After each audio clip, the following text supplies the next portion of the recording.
हे WhatsApp guys, तो कैसे हो भाई लोग।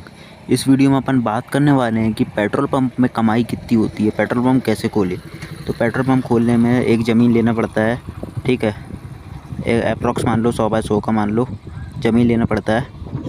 इसके अलावा फिर वहाँ पे सेंसन वगैरह करवाना पड़ता है, सेंसन करवाओ फिर आप पेट्रोल पंप खोल सकते हो, ठीक है। बहुत सारे कागजात भरना पड़ता है, बहुत माथापच्ची रहती है, बहुत सारे काम करना पड़ता है जब जाके पेट्रोल पंप खुलता है, ठीक है। तो सेंसन होने के बाद पेट्रोल पंप खुल जाता है। फिर टंकी बुलवाओ अलग से, अपन कितने लीटर की टंकी आती है वो भी बहुत, पेट्रोल और डीजल की टंकी बुलवाओ, ठीक है।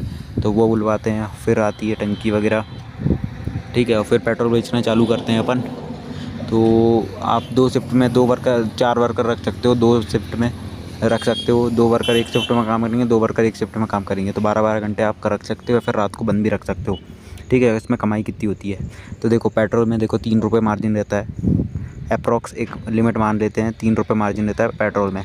और डीजल में मार्जिन रहता है 2 रुपये से लेकर 2.5 रुपये तक का डीजल में मार्जिन रहता है, ठीक है।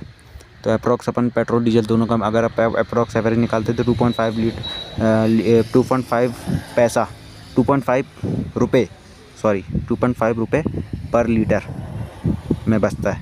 तो जैसे मान लो एक दिन में अगर आपका अच्छी जगह, हाईवे में सबसे ज़्यादा पेट्रोल पंप चलता है, ठीक है। उससे ज़्यादा फिर उससे कम सिटी वगैरह के इलाके में, और उससे कम गांव वगैरह में चलता है, ठीक है। तो बेस्ट ऑप्शन है हाईवे के लिए, उसके बाद सिटी के पास, फिर गांव वाला एरिया, या फिर ऐसा कोई एरिया जहाँ पे गाड़ियाँ चलती रहती है, दिन भर रोड चालू रहती है, तो वो एरिया में बहुत ज़्यादा पेट्रोल पंप भराएगा। या फिर ऐसे गाँव जहाँ पे डीजल की रिक्वायरमेंट रहे, जैसे खेती किसानी वाले को ज़्यादातर रिक्वायरमेंट रहती है डीजल की, तो 50-50 लीटर डीजल ले जाते हैं, ठीक है, सीज़न के टाइम। बरसात में मंदा रहता है थोड़ा सा, ठीक है। तो ये कुछ रहता है, तो आप अप्रॉक्स कैलकुलेट कर लो। जैसे दो मेरे पेट्रोल पंप एवरेज बताता हूँ मैं, मेरा तो नहीं बता रहा, मतलब एक एवरेज बता रहा हूँ, फिर भी 2000 लीटर भर रहा है इंटू 2.5 कर दो, ठीक है, पर लीटर जो आपको मिल रहा है, रेवेन्यू मिल रहा है, ठीक है, इंटू 30 दिन कर दो, तो ये आ जाता है 1,50,000 आता है। इसमें से 40,000 सैलरी काट दो, ठीक है।